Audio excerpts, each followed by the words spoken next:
take off, take flight with you.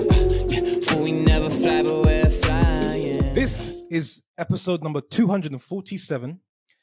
And today I want to double down on a clip that went viral for Take Flight podcasts, or at least I think it should have gone viral. And that's where ᴠɪᴇᴡs said, I don't want to retire. So I want to talk to you today a little bit around early retirement, its advantages, its disadvantages, my personal experience, and perhaps why ᴠɪᴇᴡs shared that reflection in our last group episode. So just for context and background, if you've been following this podcast for a very long time, then you would know the journey that myself and the guys have been on. And we had, worked for a healthcare company for a decade. And many could sort of say that we've achieved the ultimate goal in today's society amongst young people, which is being able to make the most of an opportunity, work that opportunity, work hard, save your money, invest into assets, and have those assets pay you to at some point be in a position where you can actually live life on your own terms, transition out of the corporate career if that's actually what you want to do, and then do whatever else you want, the so-called financial freedom and ultimate independence. And again, the great thing about this episode and some of my recent ones is if you've been following me since 2019, you would know how, motivated I have been to go on this journey and reach this point of independence. And by no means, I'm not saying to not save, invest, and not buy assets. That's not going to change. But I definitely want to share the other side to independence that I don't think is spoken about enough, because it has its advantages and it's definitely well worth it. But it does there is another side of it whereby I think needs to be shared, needs to be discussed more.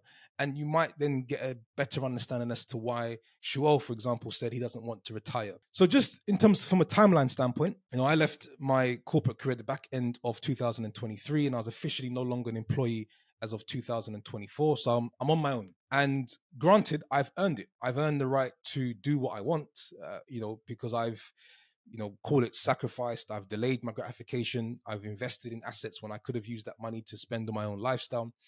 And so here I am now living a life of independence. I've worked towards this, and now I'm focused on what I want to actually do next. So before I go into sort of some of the drawbacks that I think it's important to communicate for people to consider, because a lot of people are working towards this. And I would like to raise the awareness around, how to prepare yourself for a position of independence. So I think I'll start with the advantages and then I'll sort of move on to the drawbacks. And would love to get your guys' thoughts and opinions, as within the comments and within our email inbox. So I think in terms of the very first advantage, I think to being independent and to financial independence, or however you want to describe it, is clarity of thought. And what you find when you're building a career within the corporate company is you're running, it's a day-to-day run, it's a day-to-day transaction, and it's very difficult to be able to sometimes zoom out or take yourself out and really think about your personal steps, your goals, what is it you're actually trying to achieve, because your head's stuck in the sand. You're just in transaction mode, and you're adding value. You're adding value to the company, and you're going in that direction, which is why holidays, are really great, because it energizes the body and also the mind. It's very difficult to reflect and think on the weekend. But when you reach a point of independence, you have this, you're no longer running. You're no longer running against others. You're no longer, and you really have this wide space to now think about what is it you want to do with your life. And that's great. I think that's a great point to get to as early as possible, because you start to look inwards. What are you good at? What perhaps you need to maybe partner with someone else because that's one of your weaknesses. What vehicles do you want to be in? What investments do you want to make? You really get an opportunity to think about every single thing within your life. Where am I with regards to my health? What do I want to do with my family? Where do I want to live? And so clarity of thought, I think, is extremely important in our personal lives, but also our professional lives. So I think that's something which the level of reflections that I made a joke with ᴠɪᴇᴡs. I said, my reflections since leaving Novartis have been reflections upon reflections upon reflections. And you get to a point where you're trying to better your previous reflections. You've got that much time to think. So I think that's something which is really, really important when you're looking at what direction of travel you want to go in. The second thing ultimately is choice. You're now in a position to choose. And people say you can do what you want. I rather use the term and phrase of the power to choose. The power to choose. It's a bit like a menu. How do you want to spend your time, your day, Even we want to be relatively productive, but you really get an opportunity to think about, I can make decisions quickly. I can do something at 2 in the afternoon that perhaps wasn't already in the agenda. So this flexibility, ability to choose, is very powerful. And I'll come on to how it's important to use that, and to be responsible to make sure that actually you're using your choice and your free will, as you called it, for the right of good. And I think the other thing, especially for me, it also depends on where you are in your journey. If you have a girlfriend, a spouse, a wife, husband, and kids. For me, what is very, very important, and why independence matters for me at this stage of my career or in my life, is time with family and children. And that's been something which for me, it's been my number one asset. It's been able to spend as much time as I want and choose how I want to spend time with my children, watching them grow, watching them develop. And that's something you can't put a price on. It just really gives you more layers as a man. It builds that character. So, that's extremely important. And anyone that has a family and is almost there to reach independence, it's well worth it. There's your kids are only young for so long, so being able to really see every aspect of their day and every detail matters. Again, it depends on you and what goals you have set. The other thing I'd probably say is around the power of being able to say no. And that's a bit of you've earned the right to be able to do that. And so when you're working for a company, and I've been on record a number of times in saying that I think a corporate career is one of the best things that can happen to a lot of people in society, because it gives them an opportunity to build themselves before doing something else. But when you're in that space and you're building your career, you rarely say no. There's not a culture of saying no. You have to effectively continue to add value for that company. You're in transaction mode, and you're serving and you're serving and you're serving. And you don't actually understand how to say no. You don't live the life of being able to say no. But when you're independent, you can say no to very small things and to very big things, because ultimately, your lifestyle is financed by by the money you've saved in previous years. So it's very powerful to be able to say, I don't feel like doing this or that. I don't necessarily want to invest in this. I want to invest in here. So it comes back to that point around choice. I think the other advantage that I'll share around independence is your perspective around work will change. And so now you look at work, at least I speak for myself, now you look at work as a gift, as opposed to you look at work as a gift and as something which you see as a vehicle for meaning, as opposed to something you actually have to do or you're forced to do just to make money to then finance your family and your lifestyle. And that's, I think, great. And that kind of a nice segue into some of the drawbacks.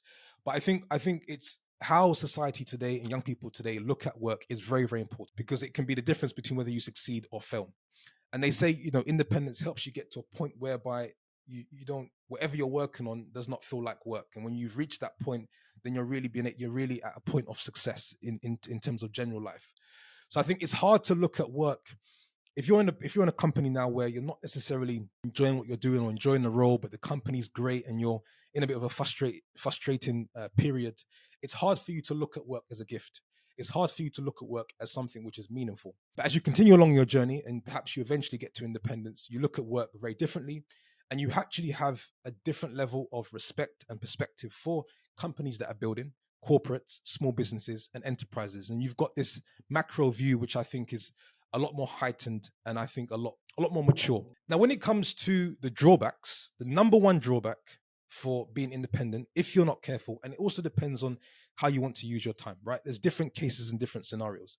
Some people have left their job to a point where they actually have to continue working to add more money to their monthly income to continue providing. So they're still on the transaction type of mode. Some people have left their job whereby they don't actually have to work. Some people are in between. So it really does depend.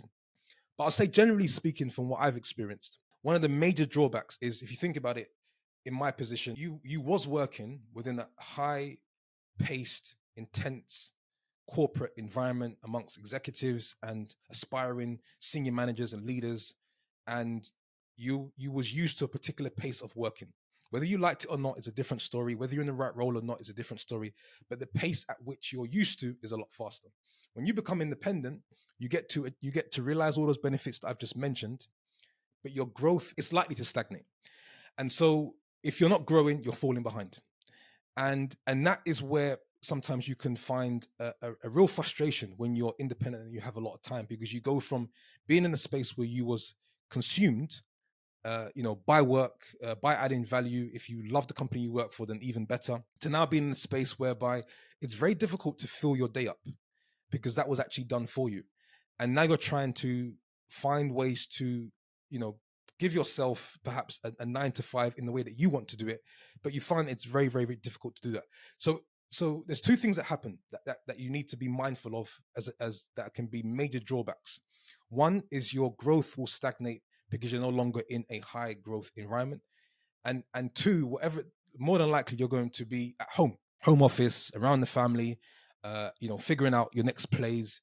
And so that environment is totally different to a working environment or to a startup or whoever you've basically been working for. And trying to replace that environment at home is, very challenging. No matter how many podcasts or YouTube videos you've got playing in your office, it's very difficult to try and replace that environment. So I think what I'm trying to say here, be very mindful of how your growth as an individual, because you have to remember here, we are talking about work, we are talking about investment vehicles, but this is all about your personal transformation. And everything that we have spoken about in the last 4 or 5 years of this podcast has always been about us as an individuals growing as just as much as it is about these assets that we're buying for cash flow. So you as an individual need to keep in mind and be aware that at the point of independence is actually where your growth may start to decline unless you have a very strong plan to continue or to find that work which you find is meaningful to continue moving on. So I think that's the number one thing. And I don't want to speak too much for ᴠɪᴇᴡs, but he said it very nicely in our last group episode. And for him, as much as he has appreciated the free time and the ability to, as I mentioned, all the advantages to be able to reflect, to travel, mobility, at the same time, you're very mindful of the environment that you're in and how you want to continue excelling your career. And maybe it's a lot to do with the fact that we're still very young, right? And so early retirement is exactly that. It's early. And so there's still so much that you actually want to do. The other thing the other drawback is a bit of an oxymoron, because I said to you in the advantages that the number one thing is around choice. You get the ability to choose what you want to do. But actually, the way success works is you actually don't have a choice. When you're pursuing success, you have to set a routine, you have to be disciplined.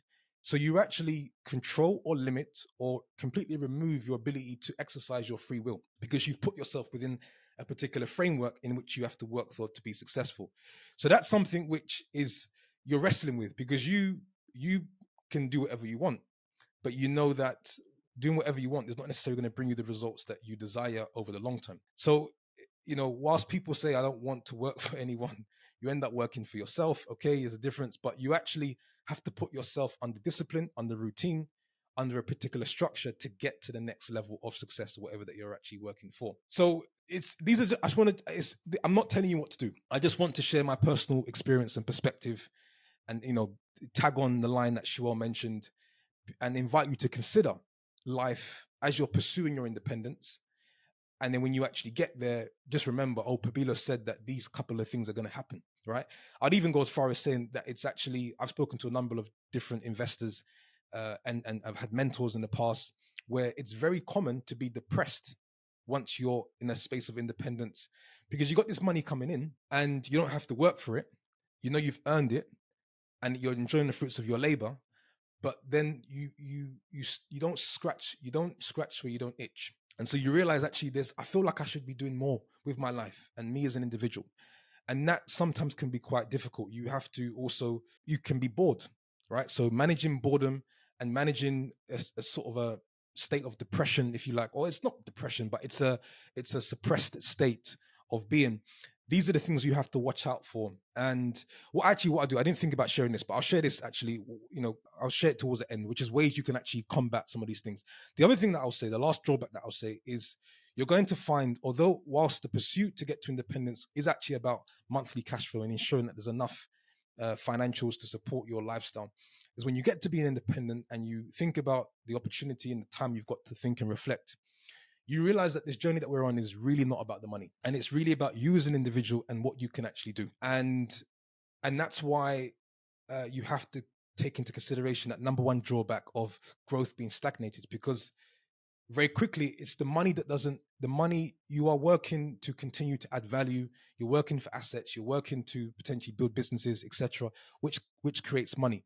But really what you're actually doing is you're on a journey to personally transform and see how far you can take yourself to actually realizing.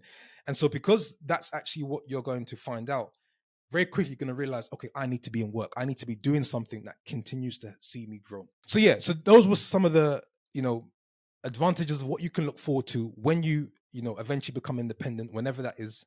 But some of the things to watch out for, because whilst I'm 34 saying this, relatively young in my career, I don't think it's going to be any different from someone that's 44 or 55.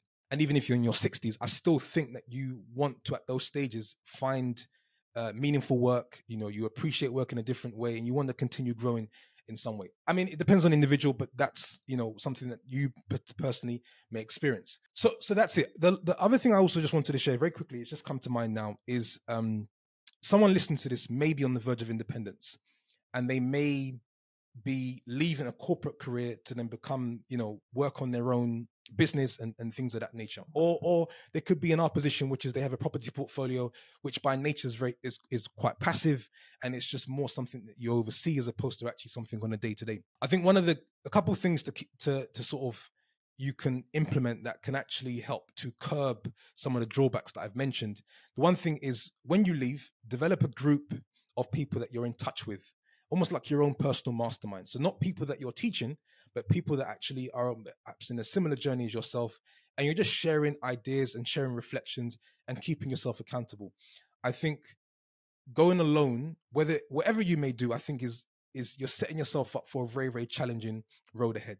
So put together a group of people, and they can keep you engaged and keep you intellectually stimulated, because you need to find your groups of people once you've left your job or your business or your startup or whatever situation, whoever you was working for. And that's probably my number one tip.